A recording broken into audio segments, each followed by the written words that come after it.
এই নতুন বছরটা আমরা যেন বেশি বেশি আল্লাহর শুকরিয়া দিয়ে নতুন বছরটাকে সমৃদ্ধ করতে পারি, বেশি বেশি যেন আল্লাহর ইবাদত করতে পারি। নতুন বছরে আমরা শপথ নেই, আমরা যেন অন্তরে হিংসা লালন না করি, বিদ্বেষ লালন না করি, আমরা নিজেরা যেন কাদা ছোড়াছুরি না করি, আমরা যেন মিলেমিশে একসাথে একাকার হয়ে যাই। আল্লাহ তুমি কবুল করো, আমরা পড়ি আমিন। 60টা জিনিস মানুষ মরে যাওয়ার পরে তার কবরে পৌঁছতে থাকে। ইন্না মিম্মা ইয়ালহাকুল মুমিন মিন হাসানাতিহি বা'দা মাউতিহি, মানুষ মরে যাওয়ার পরেও যে 60টা জিনিস তার কবরে পৌঁছায় তার মধ্যে একটা হচ্ছে মসজিদান বানাহু, সে যে মসজিদ বানিয়ে গিয়েছে ওই মসজিদের সওয়াব। সুবহানাল্লাহ পড়ে। আপনি টাকা দিয়ে মসজিদ বানিয়ে দিলেন, ওই মসজিদে মুসল্লিরা নামাজ পড়ে, রোজাদাররা এসে ওখানে ইফতার খায়, তাহাজ্জুদ আদায়কারীরা তাহাজ্জুদ পড়ে, তাদের সওয়াবের কমতি হবে না, কিন্তু তাদের সওয়াবের একটা পার্সেন্টেজ সওয়াব যে ব্যক্তি মসজিদ বানালো তার আমলনামায় আল্লাহ ঢুকিয়ে দেয়। সুবহানাল্লাহ বলতে পারলেন না? হে নামাজি আমার ঘরে নামাজে পড়ো আজ, দিল মে তোমার চরণ তলে হৃদয় যায় নামাজ। হে নামাজি আমার ঘরে নামাজে পড়ো আজ, দিল মে তোমার চরণ তলে হৃদয় যায় নামাজ। পড়েন আল্লাহু আকবার। কি সুন্দর লিখেছেন কাজী নজরুল ইসলাম। মসজিদ কেমন যেন মসজিদ তার নিজের ভাষায় আল্লাহর কাছে কেঁদে কেঁদে ফরিয়াদ জানায়, আল্লাহ নামাজিরা আমার ঘরে আসে না, কি সুন্দর টাইলস, কি সুন্দর মুসল্লা, কি সুন্দর এয়ার কন্ডিশন, সব আছে কিন্তু মুসল্লি নাই, ঠিক কিনা? মসজিদগুলো আল্লাহর কাছে ফরিয়াদ জানায়, এজন্য আমরা যেন মসজিদমুখী হই। কি মুখী? কাজী নজরুল ইসলাম খুব সুন্দর করে বলেছেন, মসজিদেরই পাশে আমায় কবর দিও ভাই, ঠিক কিনা?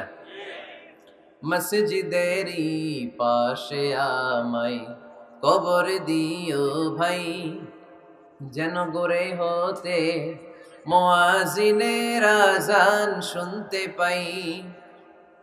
আমার গোরের পাশে দিয়ে ভাই নামাজিরা যাবে,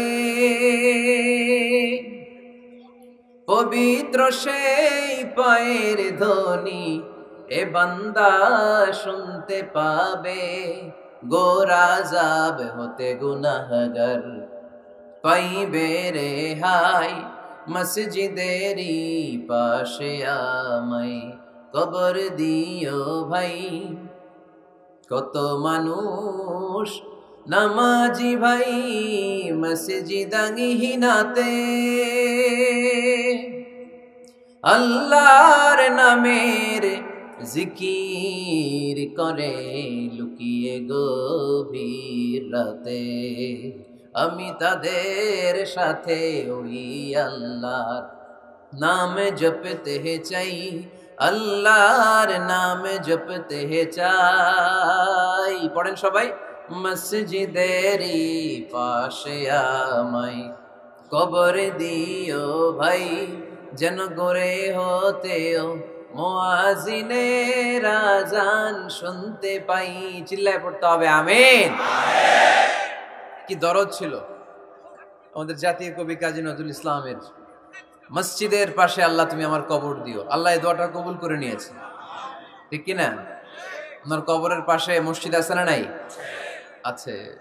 এজন্য মসজিদের সাথে সম্পর্ক জুড়ে দেওয়া এটা ইমানদারের আলামত, আর মসজিদকে ঘৃণা করা এটা মুনাফিকের আলামত।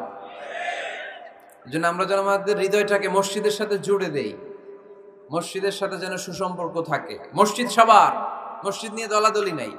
দলাদলি আছে অনেক জায়গায়, হানাফি মসজিদ, আহলে হাদিস মসজিদ এরকম আমরা দেখি বা শুনি, এটা ঠিক না। হানাফি মসজিদ বলে কোনো কথা নাই, আহলে হাদিস মসজিদ বলে কোনো কথা নাই। মসজিদ সবার। ছোট্ট খাট্ট বিষয় নিয়ে মসজিদে মারামারি, একজন হাত তোলে আরেকজন তোলে না, কিলাকিলি আছে না নাই? একজন বলে জোরে আমিন, আরেকজন আস্তে আমিন, মারামারি আছে না নাই? এগুলো কি মারামারি করার কোনো বিষয়? কথা বলেন। সালাতে ফরজ আছে, ওয়াজিব আছে, সুন্নাহ আছে। খেয়াল করে বুঝবেন, ফরজ যদি নষ্ট হয় সালাত ভঙ্গ হয়, you have to repeat your সালাহ। ওয়াজিব নষ্ট হলে সালাত ভঙ্গ হয় না, নতুন করে পড়া লাগে না, সেজদায় সাহু দিলেই সালাত আদায় হয়ে যায়। আর সুন্নাহ নষ্ট হলে নামাজ নষ্টও হয় না, নতুন করে পড়াও লাগে না, সৌ সেজদাও লাগে না, নামাজ আদায় হয়ে যায় সুন্নাহ নষ্ট হলে। এই যে হাত তোলা না তোলা, এটা সুন্নাহ। আমিন জোরে বলা না বলা, এটা কি সুন্নাহ, যেটা কোনো কারণে কেউ না করলেও তার নামাজ কবুল করে নেবে কে? আর এই সব সুন্নত লই আমগো দেশে কিলাকিলি। মৌলভীবাজারে মাশাআল্লাহ এগুলা নাই, এখানেও আছে। এগুলার অবসান ঘটুক, আমরা চাই কি চাই না? আর কত এই ছোটখাটো বিষয় নিয়ে আমরা এই বিভেদের প্রাচীর আর দেয়ালকে উঁচু করব আমাদের মাঝখানে? কবে আমরা ঐক্যের সিন্ডিকেট করব? কবে? আর কবে সাদা মনের মানুষ হব? কবে? আর কত? অনেক হয়েছে, আর না, এবার থামেন। বিভেদের প্রাচীরকে ভেঙে চুড়িয়ে দেন। ঐক্যের এমন সিন্ডিকেট গড়তে হবে যাতে কোনো অপশক্তি এই ঐক্যকে ভাঙতে না পারে, বানচাল করতে না পারে। চিল্লায় বলেন ঠিক কিনা? এজন্য মিউচুয়াল রেসপেক্টের দরকার, পারস্পরিক শ্রদ্ধাবোধ সব ক্ষেত্রে, রাজনীতিতে, সামাজিক অ্যাক্টিভিটিসে আমাদের আলেম ওলামাদের মধ্যে পারস্পরিক শ্রদ্ধাবোধের দরকার, মিউচুয়াল রেসপেক্ট। কেউ কাউরে রেসপেক্ট করে না, আমি যেটা বুঝছি এটাই সব, বাকি সব হারাম, এরকম বলে না অনেকে? এরকম যেন না করি। তাহলে মসজিদ সবার, মসজিদ আল্লাহর হাবিব সাল্লাল্লাহু আলাইহি ওয়াসাল্লাম খ্রিস্টানদেরকে মসজিদে ঢুকতে দিয়েছেন, আর আমরা মুসলমান ভাইয়ের জন্য মসজিদে তালা ঝুলাই দেই, আছে না নাই? আল্লাহর হাবিব সাল্লাল্লাহু আলাইহি ওয়াসাল্লাম কোথাও গেলেই প্রথমে মসজিদ বানাতেন। কি বানাতেন? মসজিদ বানাতেন। মক্কা থেকে হিজরত করে মদিনায় আসলেন, কোবায় থাকলেন কয়েক সপ্তাহ। কোবা পল্লীতে তিনি মসজিদ বানালেন, মসজিদ কোবা। ওখানে প্রতি শনিবার কেউ যদি ওযু করে ওখানে যে 2 রাকাত নামাজ পড়ে, একটা কবুল উমরার সওয়াব আল্লাহ তাআলা তার আমলনামায় দিয়ে দেয়। মসজিদে কোবা বানালেন। তারপরে মদিনায় এসে মসজিদে নববী বানালেন আল্লাহর হাবিব সাল্লাল্লাহু আলাইহি ওয়াসাল্লাম, মসজিদে নববী। এটা ছিল আল্লাহ রাসূল সাল্লাল্লাহু আলাইহি ওয়াসাল্লামের বৈশিষ্ট্য। কোথাও গেলেই তিনি মসজিদ বানাতেন, মসজিদে নববী। হায় রে, এখন তো কত সুন্দর মসজিদ আমরা দেখি, আমরা যে সালাত পড়ি। আল্লাহর হাবিব সাল্লাল্লাহু আলাইহি সাল্লামের সময় মসজিদে নববী কি এরকম ছিল? কথা বলেন। ফ্লোর ছিল বালুর ফ্লোর। কিসের ফ্লোর? আমাদের মসজিদের ফ্লোর কিসের? টাইলস। আর আল্লাহ রাসূল সাল্লাল্লাহু আলাইহি ওয়াসাল্লামের মসজিদে নববীর ফ্লোর কিসের? কথা বলে না তো আওয়াজ করে উত্তর দেন না কেন? কষ্ট হচ্ছে? দুপুরে খাইছেন না সবাই? কেন খান নাই কেন? রোজা রাখছিলেন? হ্যাঁ, ফজর বাদে আইছি। আচ্ছা ঠিক আছে, ঠিক আছে। আচ্ছা আচ্ছা, সাউন্ড নাই, কথা শোনা যায় না? তো এটা শুনলা কেমনে? জিজ্ঞেস করলাম কথা শোনা যায় না, কয় না। তো এটা শুনলা কি করে? মানে অল্প শোনা যায়, তাই তো? একটু পরে আমার বিদায় ঘন্টা বাজবে, আমি চলে যাব। এই তোমরা ডিস্টার্ব করতে করতে আমার সময় শেষ। তোমরা ডিস্টার্ব করলে তোমাদের লস, আমি আমার টাইমের 1 মিনিটও বেশি যেতে পারবো না, কারণ এখানে আসরের সালাতের আজান শুরু হয়ে যাবে, এরপরে কোনো কথা নেই। আর বক্তব্য লম্বা করা এটা বেদাত। এই বেদাতকে আমি সুন্নাতের মধ্যে আনতে চাচ্ছি। একটা সময়ে একেবারে কমায় নিয়ে আসবো। এত প্রোগ্রামও আমি করতে চাই না। আমি ঘোষণা দিয়েছি আগামী বছরে সারা বাংলাদেশে আমার প্রোগ্রাম হবে 50টা। কয়টা? 50টা। এরপরের বছর 30টা, এরপরের বছর 20টা। বিভাগীয় প্রোগ্রাম করলেই চলবে আমার। এক এক বিভাগে যে 2 দিন 3 দিন খালাস। এত দরকার নেই, এত লম্বা চূড়ার বক্তব্যের দরকার নেই। আধা ঘন্টা চুপ করে শুনেন, কয়েকটা মেসেজ ড্রপ করি, take it with you to your home, then practise and apply in the society. নিয়ে যান, আমল করেন, সমাজে কাজে লাগান। সমাজটা আলোকিত করে দিবে কে? খুতাবুকুম তাবিলা সালাওয়াতুকুম কাসীরা। আল্লাহর হাবিব সাল্লাল্লাহু আলাইহি ওয়াসাল্লাম বললেন, কিয়ামতের একটা আলামত, কিয়ামতের আগে তোমাদের বক্তব্য হয়ে যাবে লম্বা, সালাত হয়ে যাবে খাটো। সালাতের পরে তাসবিহ পড়তে চায় না লোকজন, ব্যস্ত, মহা ব্যস্ত, সুপার বিজি। কোত্থেকে আসলো এই ব্যস্ততা? আপনি রবের সাথে মুনাজাত, না যাই উনাজি মুনাজাত, আপনার রবের সাথে একাকী নীরবে কথা বলতে মনে চায় না আপনার? এত তাড়াহুড়ো কিসে? ধীর স্থির হন, একটু স্থির হন, একটু মনোদৈহিক প্রশান্তি অর্জনের চেষ্টা করেন। সব সময় ব্যস্ত, ধাক্কাধাক্কি, উচ্ছৃঙ্খলা, এগুলো আমাদেরকে শেষ করে দিয়েছে। এজন্য লম্বা চূড়া বক্তব্য ঠিক না। বক্তব্য শুনতে আমাদের ভালো লাগে, আমল করতে ভালো লাগে না। বক্তব্যটা শেষেই সিগারেট ধরায়, আছে না নাই? মাহফিল শেষেই বিড়ি ধরায়, কয় চমৎকার ওয়াজ করছে হুজুরে। ওয়াজটা সেরকম হয়েছে, অনেক কণ্ঠ সুন্দর হুজুরের। এতদিন ইউটিউবে দেখছি, আজকে সরাসরি দেখাইছি, আছে না নাই? কি লাভ হয়েছে? লাভটা হয়েছে কি? এই যে মাহফিল শেষে বিড়িটা ধরাইলেন আর গেলেন, কোনো লাভ হয় নাই। এগুলো থেকে বেরিয়ে আসতে হবে। বছরের পর বছর আমাদেরকে শেখানো হয়েছে একভাবে, কেউ এই পরিবর্তনের আওয়াজ তোলে নাই। আওয়াজ আপনাকে তুলতে হবে। আওয়াজ তোলার জন্য এত মানুষ লাগে না, আপনি একাই যথেষ্ট। আপনি দাঁড়ান না সামনে, দেখবেন আপনার সামনে কেউ টিকে থাকতে পারবে না, ঠিক কিনা? কিন্তু আপনার শক্ত সিদ্ধান্ত লাগবে, পরিবর্তনের জন্য শক্ত মানসিকতা লাগবে যে আমি পরিবর্তন করতে চাই। We have to change. যুগ জামানা পাল্টে দিতে চাই না অনেকজন, এক মানুষই আনতে পারে জাতির জাগরণ। এক মানুষই বিপদকালে বাঁচায় কাফেলায়, ক্ষুদ্র ডিঙ্গি বাঁচায় জাহাজ অসীম দরিয়ায়। এজন্য আপনার শক্ত সিদ্ধান্ত পারে আপনার মৌলভীবাজারটাকে দেশের শ্রেষ্ঠ জেলা, শ্রেষ্ঠ থানা হিসেবে আল্লাহর কাছে কবুল করতে, ঠিক কিনা? এই জন্য লম্বা চূড়া আলোচনা ঠিক না। ছোটখাটো অল্প কয়েকটা মেসেজ নিয়ে যেতে পারলেই that's enough. One of the minor sign before the day of judgment, your Islamic lectures will be very longer and your salah 5 times a day will be shorter. কিয়ামতের আগে বক্তব্য লম্বা, নামাজ খাটো, তাসবিহ পড়ে না, ব্যস্ত, মহাব্যস্ত। এই মহাব্যস্ততা ছাড়েন, কোরআন সুন্নাহর দিকে ফিরে আসেন। বরকত দিবে কে? বিশ্বনবীর মসজিদে নববীর ফ্লোর বালুর ফ্লোর ছিল, আমাদের ফ্লোর টাইলস। আল্লাহর হাবিব সাল্লাল্লাহু আলাইহি ওয়াসাল্লামের মসজিদে বালি নিচে, এই বালিতেই নামাজ পড়তেন। বৃষ্টি হলে কাদামাটি হয়ে যেত, কাদামাটিতেই সেজদা করতেন। সেজদা করলে কাদার মাটি আল্লাহর হাবিব সাল্লাল্লাহু আলাইহি ওয়াসাল্লামের নাকে আর কপালে লেগে যেত।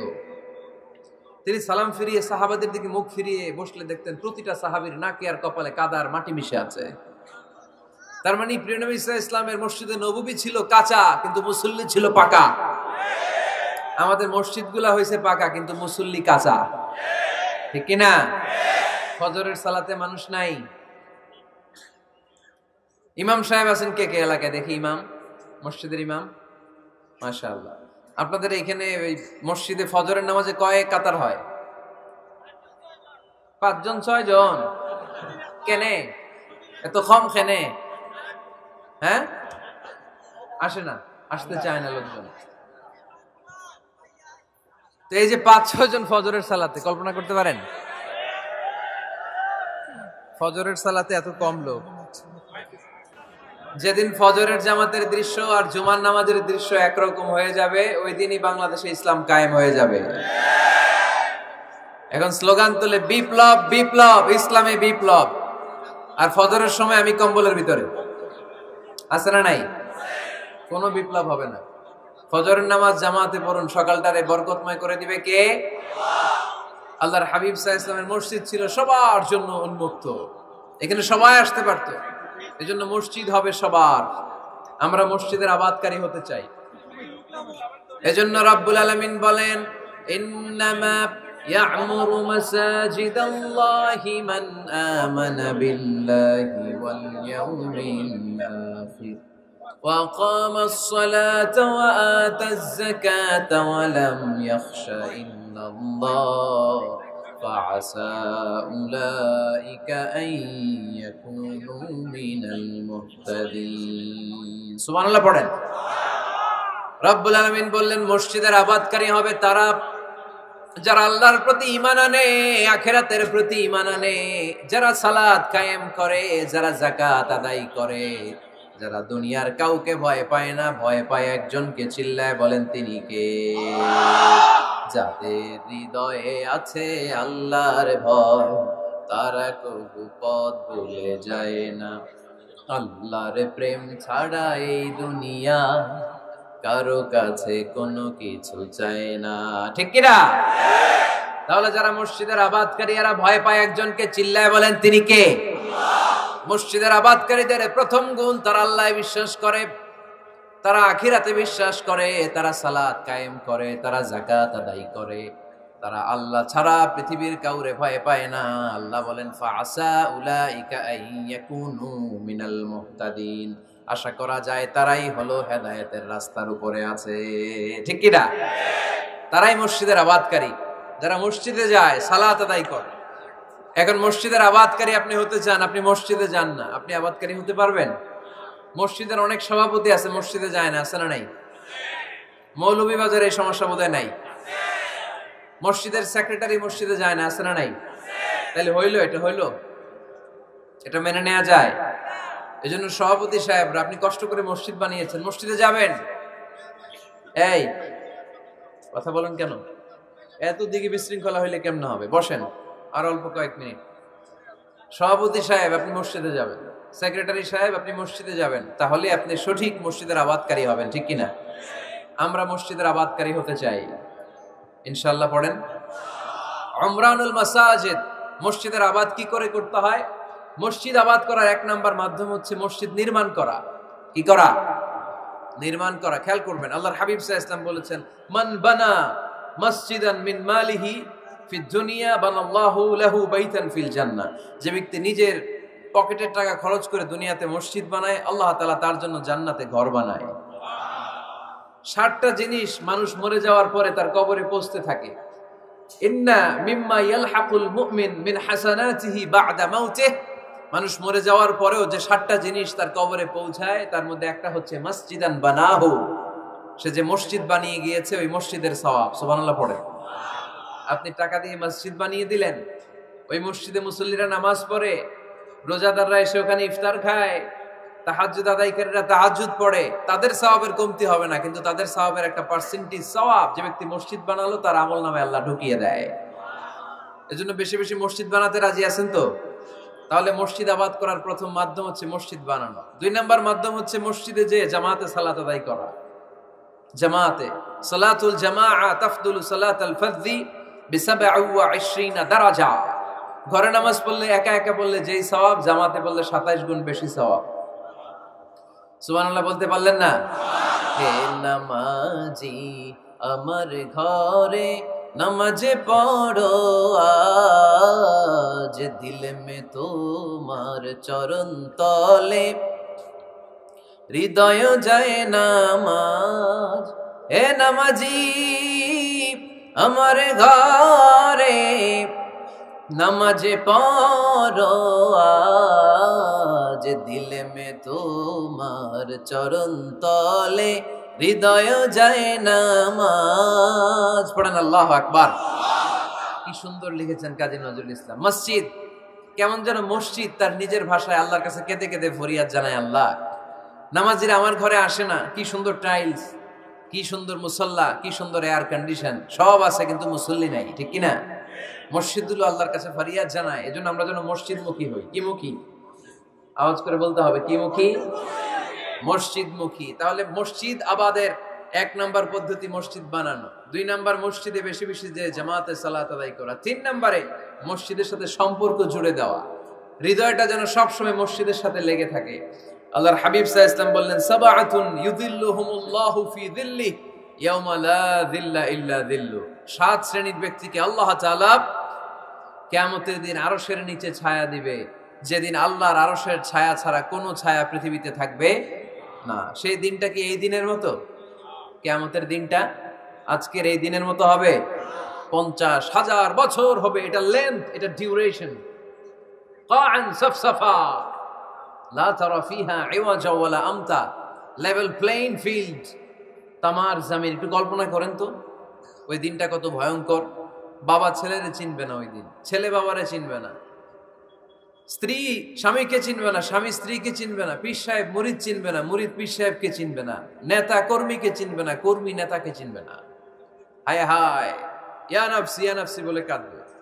সূর্যটা মাথার কাছে চলে আসবে, সূর্যের তাপে মাথার মগজগুলো গলে গলে নাকের ছিদ্র আর কানের ছিদ্র দিয়ে টপ টপ করে বেয়ে বেয়ে পড়বে। তৃষ্ণায় মানুষগুলো পাগল পাড়া, জিহ্বাটা বের হয়ে নাভি পর্যন্ত ঝুলতে থাকবে। সেদিন সবাই পাগলের মতো ছুটতে থাকবে, কোনো ছায়া নাই আল্লাহর আরশের ছায়া ছাড়া। আল্লাহর হাবিব বললেন, 7 শ্রেণীর ব্যক্তিকে আল্লাহ তাআলা আরশের নিচে ছায়া দিবেন। এর মধ্যে 1 শ্রেণীর ব্যক্তি, রাজুলুন কলবুহু মুআল্লাকুন বিল মাসাজিদ। ওই ব্যক্তি যার হৃদয়টা সবসময় আল্লাহর মসজিদের সাথে লেগে থাকে। মসজিদের সাথে যার হৃদয় লেগে থাকে তাকে আরশের নিচে ছায়া দিবে কে? এজন্য মসজিদের সাথে যেন আমাদের হৃদয়গুলো লেগে থাকে। অনেকেই দেখবেন এত ভালো নামাজে, জোহর পরে টেনশন করে আসরটা কই পড়বো, আসর পরে চিন্তা করে মাগরিবের সময় আমি কোথায় থাকবো, মাগরিবের সময় টেনশন, ইস এশাটা হয়ে গেলেই তো শেষ। এরকম লোক আছে না নাই? এদেরকে সেই কঠিন ভয়াবহ দিনে আরশের নিচে ছায়া দিবে কে? তারপরে মসজিদ আমাদের 4 নাম্বার পদ্ধতি, মসজিদকে পরিচ্ছন্ন রাখা, মসজিদকে ঝাড়ু দেয়া। মসজিদকে যারা পরিষ্কার করে তাদের হৃদয়ের যন্ত্রণা দূর করে দেয় কে? সাইয়েদনা ইব্রাহিম আলাইহিস সালাম এবং ইসমাঈল আলাইহিস সালামকে আল্লাহ তাআলা আদেশ করেছেন, তাহহিরা বাইতিয়া লিত-তাইফিনা ওয়াল আকিফিনা ওয়ার রুকআইস সুজুদ। হে ইব্রাহিম, ইসমাঈল, বাপ বেটা দুইজন মিলে মসজিদ ঝাড়ু দাও। কি ঝাড়ু দাও? মসজিদেরি ঝাড়ু বড়দার, ও কামারে হাত শোনো আমারে মুনাজাত। পড়েন, শোনো শোনো ইয়া ইলাহি আমারে মুনাজাত, শোনো আমারে মুনাজাত। পড়েন আমিন। মসজিদ ঝাড়ু দেওয়া মসজিদ আমাদের অন্তর্ভুক্ত। আপনারা কেউ কোনোদিন মসজিদ ঝাড়ু দিয়েছেন নাকি? কে কে দিয়েছেন দেখি? সবাই? সবাই মসজিদের খাদেম? মাশাআল্লাহ। আমিও দিছি মসজিদ ঝাড়ু, অনেক দিছি। মাশাআল্লাহ, আল্লাহ তুমি কবুল করো। যাদের হৃদয়ে বড় জ্বালা, ফ্যামিলিতে সুখ নাই, শান্তি নাই, তারা হৃদয়ে প্রশান্তি আনতে চাইলে এতিমখানায় যাবেন, এতিমের মাথায় হাত বুলিয়ে দিবেন, এতিমের মুখে খাবার তুলে দিবেন। আপনার হৃদয়টারে নরম করে দিবে কে?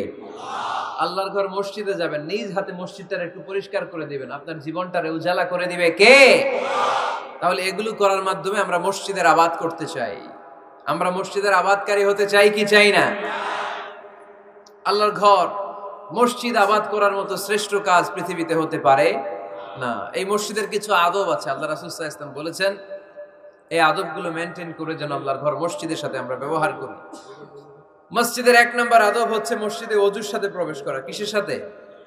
ওযু করে পরিচ্ছন্ন হয়ে মসজিদে প্রবেশ করা। এজন্য অপবিত্র অবস্থায় গোসল ফরজ, এরকম অবস্থায় মসজিদে ঢোকা যাবে? কথা বলেন, ঢোকা যায়? যেই নারীদের মাসিক চলতেছে, মেনস্ট্রুয়েশনাল পিরিয়ড চলতেছে, ওই নারীদের পক্ষে মসজিদে ঢোকা জায়েজ আছে? নাই। তাহলে এটা হলো 1 নম্বর আদব।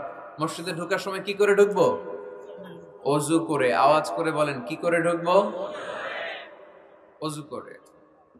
2 নম্বর আদব হচ্ছে মসজিদে যাওয়ার সময় সবচেয়ে ভালো জামাটা পরে যাব, সবচেয়ে ভালো পাঞ্জাবিটা পরে যাব। জানতো আপনারা? না সবচেয়ে সিরাটা পরে যান? হ্যাঁ, অনেকের নামাজের জন্য একটা পুরান জামা আছে, সিরা পাড়া, এদিকে হাত উঠালে এদিকে দেখা যায়, আছে না নাই? সবচেয়ে সিরা পাড়াটা রাখে নামাজের জন্য, কপাল পোড়া। আর সুন্নতে খাতনার অনুষ্ঠানে গেলে মাশাআল্লাহ লেহেঙ্গা গায়ে দিয়ে যায়, আছে না নাই? না, আপনি ইবাদতের জন্য সবচেয়ে সুন্দর জামাটা রাখবেন। এজন্য রাব্বুল আলামিন বলেন, ইয়া বানি আদম খুযু যিনাতাকুম ইনদা কুল্লি মসজিদ। ও বনি আদম, তুমি যখন আল্লাহর ঘর মসজিদে ঢুকবা, ও বনি আদম, তুমি যখন নামাজের মুসল্লায় দাঁড়াবা, তোমার সবচাইতে দামি, সবচাইতে সুন্দর জামাটা গায়ে দিয়ে তুমি নামাজে দাঁড়াও। ঠিক কি না? তাহলে এখন মসজিদে যাওয়ার সময় কি গায়ে দিয়ে যাবেন বলেন? খিতা করবেন?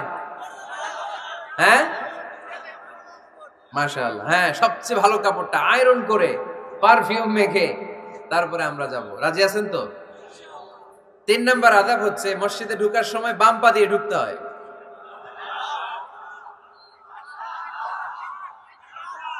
কোন পা? আরো জোরে। এদেরকে গুতা মারা লাগে, নাহলে আওয়াজ বাড়ে না। এরকম ভলিউম টাইট করতে হয়, ভলিউম হাই করলে আর করে বাড়ে। এমনি বলতে চায় না। ঘটনা কি? হ্যাঁ, খায় নাই। বদরের যুদ্ধ হয়েছিল রমাদানে, কোন সাহাবী খায় নাই। না খাইয়া একেবারে সাইজ করে দিছে কাফেরদেরকে। আমরা না খেলেও আমাদের হৃদয়ে ইমানি শক্তি আছে না নাই? এই তো বোঝা যাচ্ছে ইমানি শক্তি আছে। এতক্ষণ আছিল কই? তো মসজিদে ঢোকার সময় কোন পা দিয়ে? এগুলো মনে থাকে আমাদের? ভুলা যাই আমরা, খেয়াল থাকে না তো এগুলা। এত কিছু মনের মধ্যে রাখলে এগুলো মনে থাকবে কেমনে? মসজিদে ঢোকার সময় কোন পা? আরো জোরে। বেরোয়ার সময় কোন পা? মনে থাকবে? মসজিদে যখন ঢুকবেন ডান পা দিয়ে ঢুকবেন, আর দোয়া পড়বেন, আউযু বিল্লাহিল আযীম ওয়া বিওয়াজহিল কারীম ওয়া সুলতানিহিল কদীম মিনাশ শাইতানির রাজীম। বিষ্ণু ইসলাম বললেন, যে ব্যক্তি মসজিদে ঢোকার সময় এই দোয়াটা পড়বে, শয়তান আফসোস শুরু করে, সে বলে, হায় হায়, আজকের দিনের জন্য, সারা দিনের জন্য তো তুই আমার ওয়াসওয়াসা থেকে বেঁচে গেলি, আজকের সারা দিনের জন্য তোরে আমি হারালাম, আজকের সারাটা দিন আল্লাহর পক্ষ থেকে প্রোটেকশন নিয়ে তুই বেঁচে গেলি, আজকের জন্য যা, কালকে তোরে আমি ধরবো। এজন্য এই দোয়াটা পড়ার দরকার আছে না? আউযু বিল্লাহিল আযীম ওয়া বিওয়াজহিল কারীম ওয়া সুলতানিহিল কাদীম মিনাশ শাইতানির রাজীম। চারটা বাক্যের দোয়া। মুখস্থ করতে কষ্ট হলে যে ইউটিউবে চলে যাবে আজকেই, ওখান থেকে শুনে আপনারা মুখস্থ করে নেবেন, এই দোয়াটা পড়বেন, তাহলে ওই দিনের জন্য শয়তানের ওয়াসওয়াসা, টেম্পটেশন, প্রভোকেশন থেকে আপনি আল্লাহ তাআলার প্রোটেকশনে চলে গেলেন। সুবহানাল্লাহ পড়েন। তারপরে আল্লাহর হাবিব বললেন, ঢোকার আগে আমারে সালাম দাও। পড়বেন, আসসালামু আলাইকা আইয়ুহান নাবিয়্যু ওয়া রাহমাতুল্লাহি ওয়া বারাকাত। এই দুইটা জিনিস যখন করে ফেললেন, তখন ডান পা দিয়ে পড়বেন, আল্লাহুম্মা আফতাহ লি আবওয়াবা রাহমাতিক। সুবহানাল্লাহ পড়েন। আল্লাহুম্মা আফতাহ লি, ও আল্লাহ আমার জন্য তুমি খুলে দাও, আবওয়াবা রাহমাতিক, তোমার রহমতের দরজা। তার মানে মসজিদে ঢুকলে রহমত পাওয়া যায় কি যায় না? মসজিদে ঢুকলে পাওয়া যায় রহমত, মসজিদের বাইরে রহমতের কথা আল্লাহ বলে নাই, মসজিদের ভিতরে রহমত। কোথায় রহমত? কোথায়? মসজিদের ভিতরে রহমত আছে না? তার প্রমাণ, মসজিদে ঢুকলেই শান্তি লাগে কেমন জানি, আর ঘুমে ধরে। মসজিদে ঘুমাইছেন কারা কারা দেখি? সবাই ঘুমাইছেন? আরে আমি কত ঘুমাইছি। জুমার নামাজের সময় যে কি ঘুম আসে, আসে আসে, কমন পড়ছে, একেবারে কমন পড়ে গেছে, ঘুম আসে। কারণ রহমত, রহমতের ঝিরি ঝিরি বাড়ি ধারা আল্লাহ তাআলা আরশের উপর থেকে নাজিল করতে থাকে, আর এই রহমতের কারণে হৃদয়টা প্রশান্ত হয়ে যায়, অনেকের ঘুমও চলে আসে, ঠিক কি না?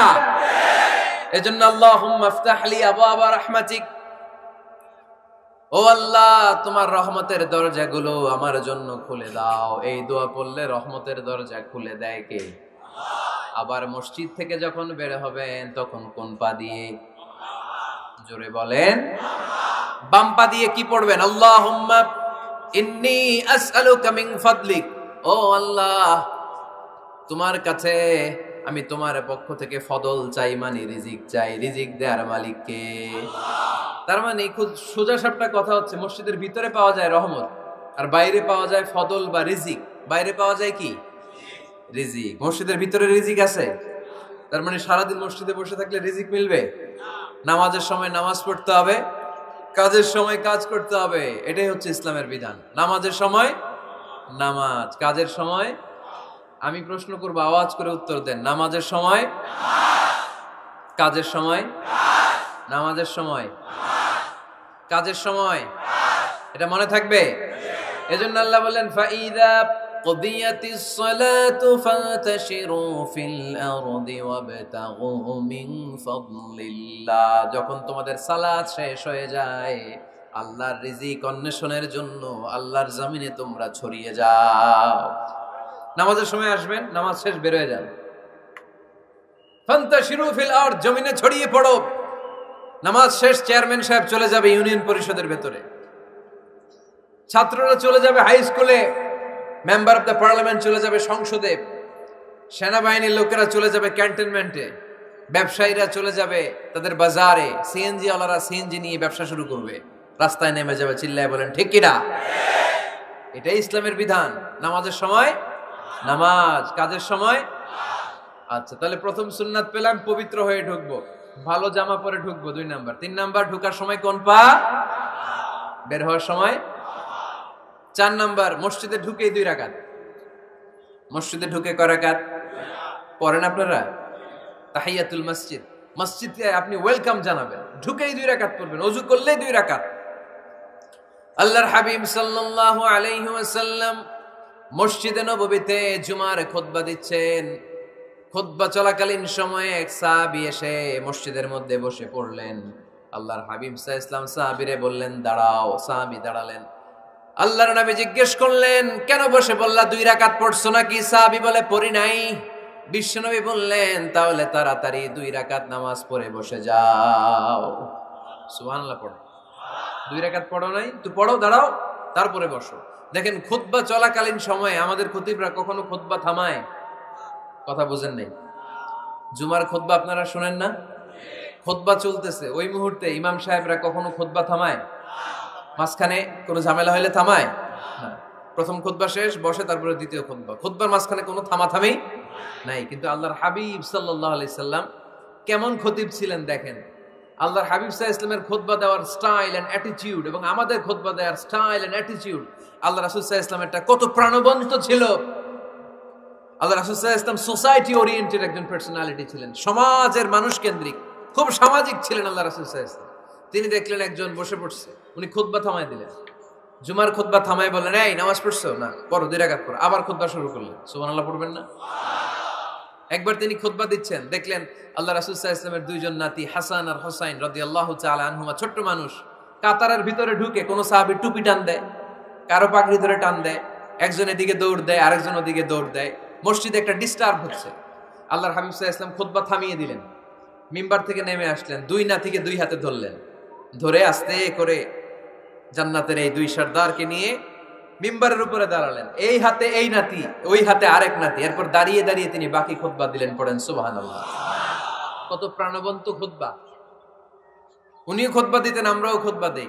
আল্লাহর হাবিব সাল্লাল্লাহু আলাইহি ওয়াসাল্লাম খুতবা দিচ্ছেন, এক সাহাবী এসে বলল, ইয়া রাসূলুল্লাহ, মদিনায় দুর্ভিক্ষ, বৃষ্টি নাই, আপনি বৃষ্টির দোয়া করেন। রাসূল সাল্লাল্লাহু আলাইহি ওয়াসাল্লাম খুতবা থামায় দিলেন, থামাই দিয়ে দোয়া শুরু করলেন। আল্লাহুম্মা আসকিনা গাইসান মুগীসান মারিআন মুরিআন নাফিআন গায়রা দার আজিলান গায়রা আজিল। আল্লাহ, উপকারী বৃষ্টি দেন, যে বৃষ্টিতে আমাদের ফসল জন্মাবে, সবুজ ঘাস লতা পাতা জন্মাবে, আমাদের গবাদি পশুর রিজিক বাড়বে।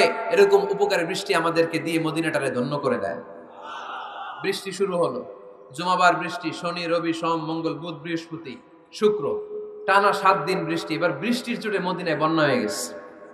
এতদিনে দুর্ভিক্ষ, এতদিনে কি?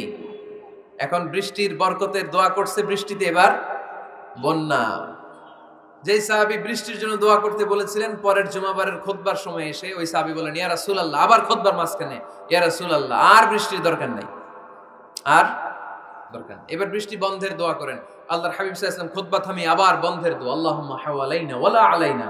হে আল্লাহ, আমাদের চারিদিকে দেন, মদিনাতে আর বৃষ্টির দরকার নাই। চিল্লায় পড়েন সুবহানাল্লাহ। এজন্য খতিব হবে এরকম প্রাণবন্ত খতিব।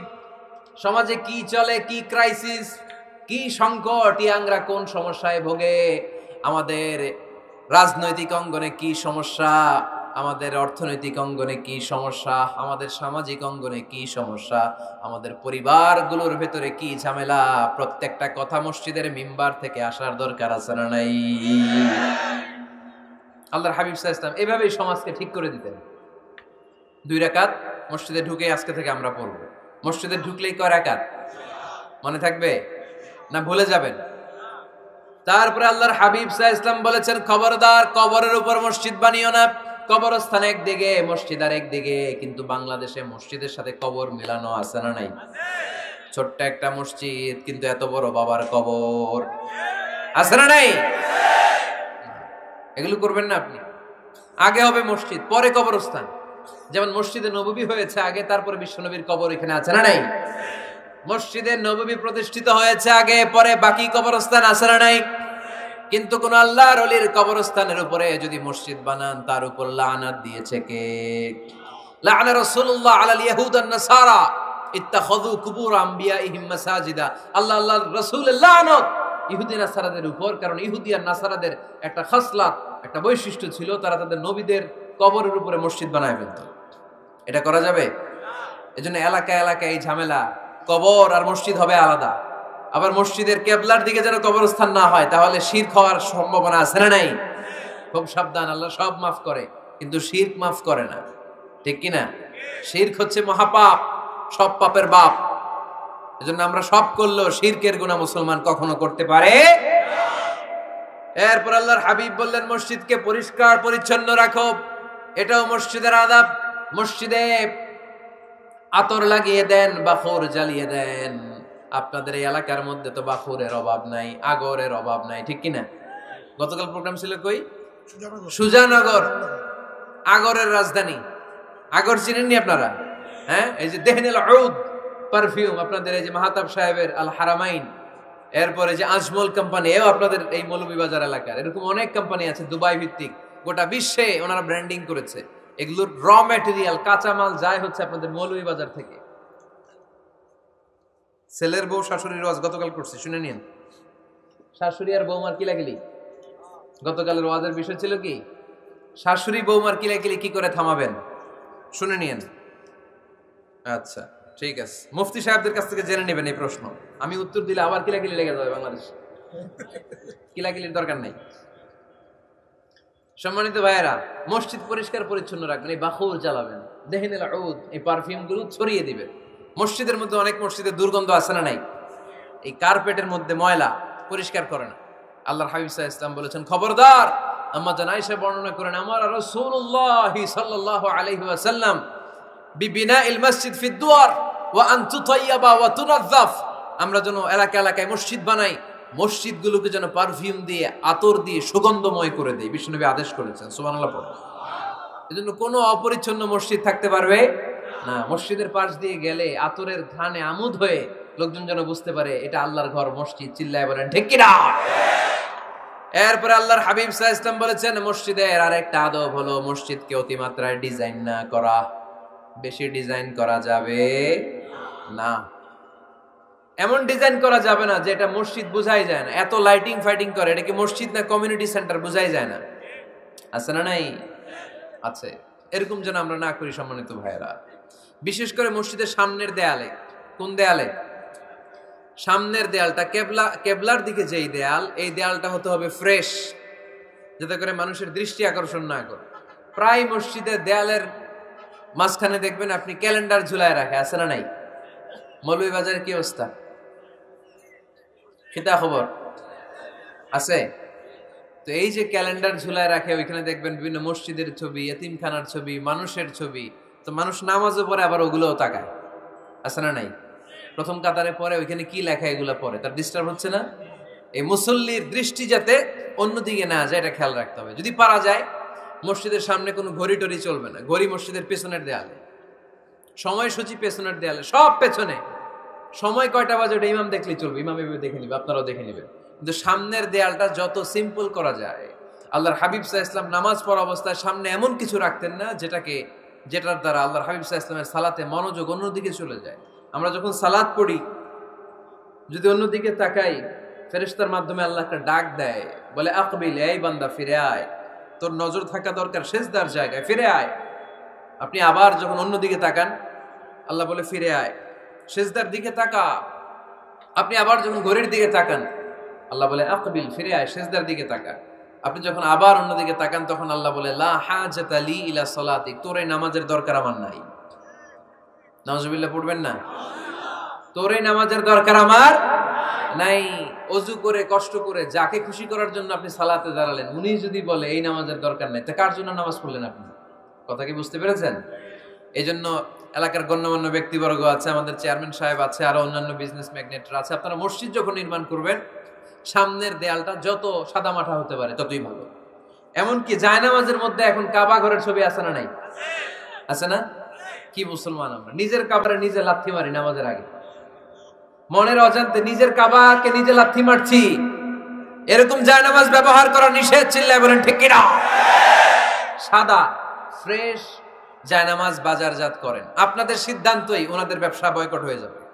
আপনারা যদি এখন থেকে মসজিদের মিনারা আর কাবা ঘরের যে প্রতিকৃতি বা ছবি, এরকম ছবি সম্বলিত জায়নামাজ কিনা বন্ধ করে দেন, এদের মার্কেট থাকবে? কথা বলেন। কালকে থেকে আমরা জায়নামাজ কেনার সময় ফ্রেশ জায়নামাজ কিনবো। কোন মসজিদ, কোন মিনার, আমাদের কাবা ঘরের ছবি সম্বলিত কোন জায়নামাজ কিনা যাবে?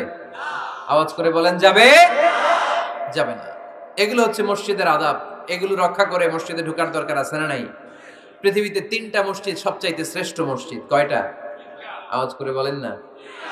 1 নাম্বার মসজিদুল হারাম, ফাওয়াল্লু উজুহাকুম শাতরা, যেখানেই তোমরা নামাজ পড়ো না কেন মসজিদের হারামের দিকে হয়ে নামাজ পড়ো। কিবলা কোন দিকে আজকে? এদিকে, এইদিকে কিবলা। আমি যদি এদিকে হয়ে পড়ি, নামাজ হবে না? হবে না কেন? কারণ কিবলামুখী হয়ে নামাজ পড়া ফরজ। চিল্লায় বলেন ঠিক কি না?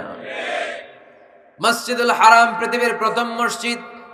ওখানে একটা ঘর আছে, ঘরটার নাম হলো কাবা। ইন্না আউওয়ালা বাইতিন উদিআ লিন-নাসি লাল্লাযী বিবাক্কাতা বিক্কাতা মুবারাকা।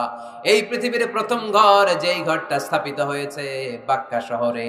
বাক্কা মক্কার আগের নাম, এখন শহরের নাম মক্কা, আগে নাম ছিল কি?